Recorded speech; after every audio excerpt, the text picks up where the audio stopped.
god, I can't wait until Mockingjay is out in theaters. I know, right?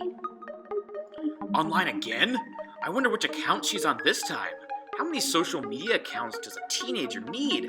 Why must she lie about who she is and create all these accounts?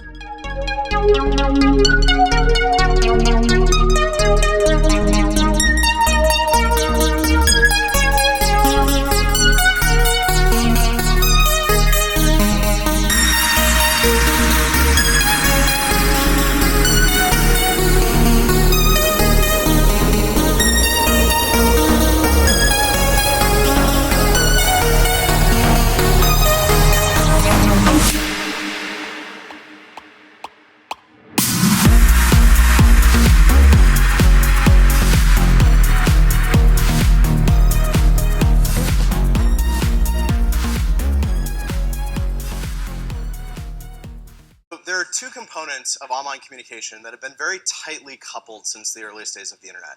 And as we move on and as we grow and advance our lives online, they're getting more tightly and tightly connected. And it's time that we start talking about splitting the two of them up and treating them as separable concerns. If we don't, there's a lot of risk of having a very chilling effect on free speech, communication, and collaboration online. These two concepts are authentication and identity. Now, identity in general is one of these very hard to nail down philosophical concepts, but you can think of it as being a set of attributes about you that make you distinct from somebody else. They could be physical attributes like what you look like, or they could be social or contextual or behavioral issues. If I tell you that I'm really into photography these days, or that my favorite book of all time is a James Joyce book called, well, I don't remember what it's called, and I don't remember reading most of it. If I tell you that I have a really cute dog, these are all things that you can use to build up a model of who I am, and you can connect me to conversations that we've had. You can build conversations about shared likes or shared background. And one of the really fascinating things about identity is that there's different facets of ourselves and different parts of our identity that we share with different people. If I'm spending time with coworkers, then maybe my identity is built up on my technical expertise or discussions we've had or where we go for Chinese food. If I'm spending time with extended family, then maybe my identity is built up on family photos or vacations that we've taken or phone calls that we've had over the years.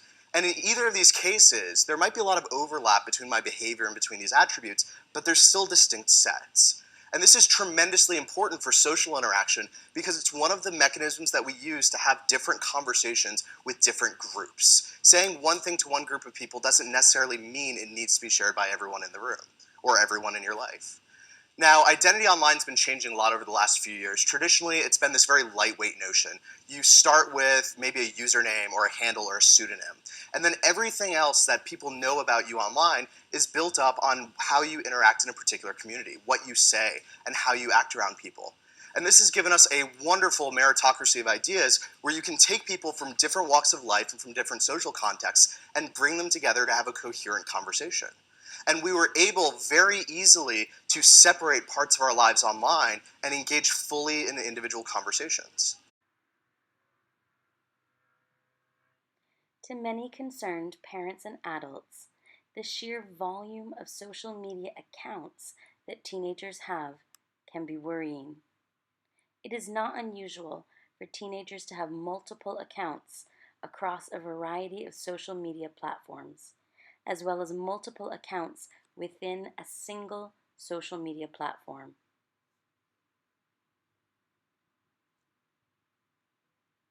There is a common refrain among parents and teachers that teenagers spend too much time and attention online, and that their online lives are not real.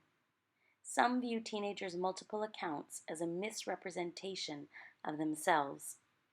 Oftentimes, students choose different name, age, gender, and/or location when creating their multiple accounts. To many, this is seen as an act of deceit.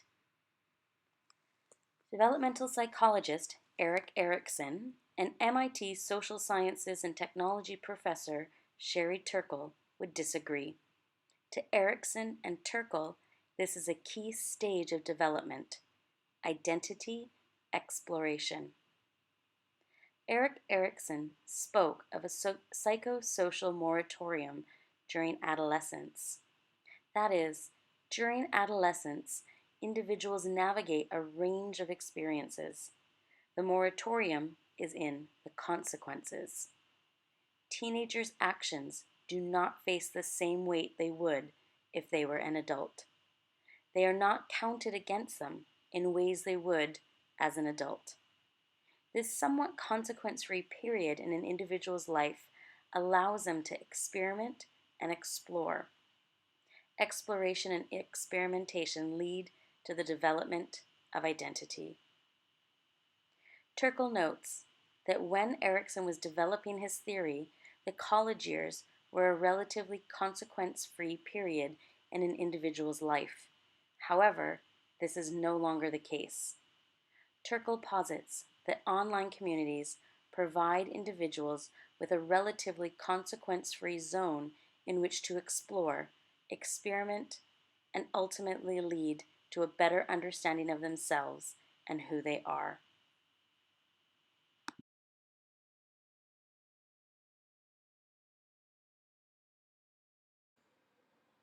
I think you should be kinder to your daughter.